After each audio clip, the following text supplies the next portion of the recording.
Bonjour à tous, aujourd'hui nous allons parler des erreurs à éviter avant de procéder à la création de son entreprise. La première, nous avons les focus. On n'imagine pas l'importance du focus lorsque l'on n'est pas entrepreneur. Quand on crée pour la première fois son entreprise, on a envie de créer plein de projets en même temps. C'est la meilleure façon d'échouer. Si vous ne vous concentrez pas sur un projet, vous ne pourrez pas avoir un produit qualitatif.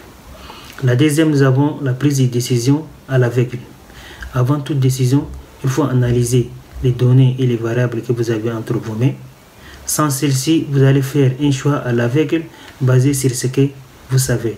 Donc, essayez au maximum d'optimiser votre processus en matière de prise de décision et ayez également une capacité d'analyse prévisionnelle. La troisième, c'est précipiter. Même s'il est vrai que l'on peut créer son entreprise en quelques étapes, il vaut de même de ne pas se précipiter. Il existe un tas de questions auxquelles on doit répondre avant de se lancer. Ces questions nécessitent un temps d'étude et de réflexion telles que: mon idée et mon projet sont-ils viables? Quel est mon marché? Existe-t-il ou dois-je le créer?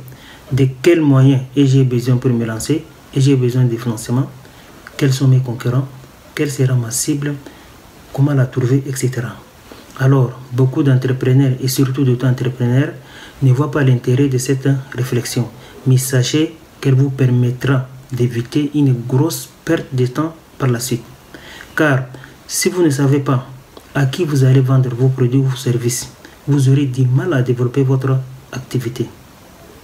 Alors, prenez le temps, faites-vous accompagner s'il le vaut, mais ayez une idée claire de ce que vous voulez faire et comment y arriver. La quatrième, c'est le fait de ne pas avoir un business plan. C'est la partie la moins fun de l'histoire de l'entrepreneur, mais absolument indispensable. Car aussi brillante que puisse être votre idée, vous devez la formaliser pour mieux construire votre projet.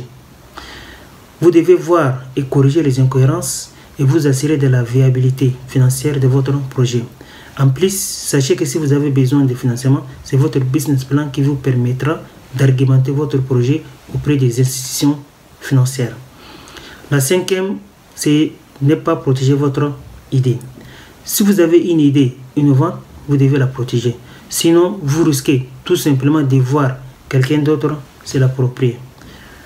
Pensez ici, ce n'est pas déjà fait, et protégez votre idée auprès des organisations concernées et selon votre zone géographique. En Afrique, nous avons l'Organisation africaine pour la propriété intellectuelle. En Europe, nous avons l'Office européen des brevets. Au niveau mondial, nous avons l'Organisation mondiale pour la propriété intellectuelle. Vous pouvez également partager votre idée avec des personnes de confiance qui pourront vous donner un retour et critique constructif qui vous permettront d'améliorer votre projet ou votre idée. Ensuite, nous avons le choix des statuts juridiques au hasard. Quel statut choisir parmi les statuts juridiques existants à l'heure actuelle? Sachez que ces choix ne doivent pas être effectués au hasard ou dans la précipitation. Il est nécessaire de prendre en considération plusieurs éléments.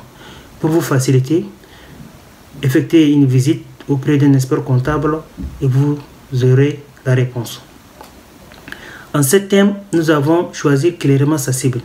Si vous identifiez mal votre cible, toute la communication et l'axe stratégique sera remis en question.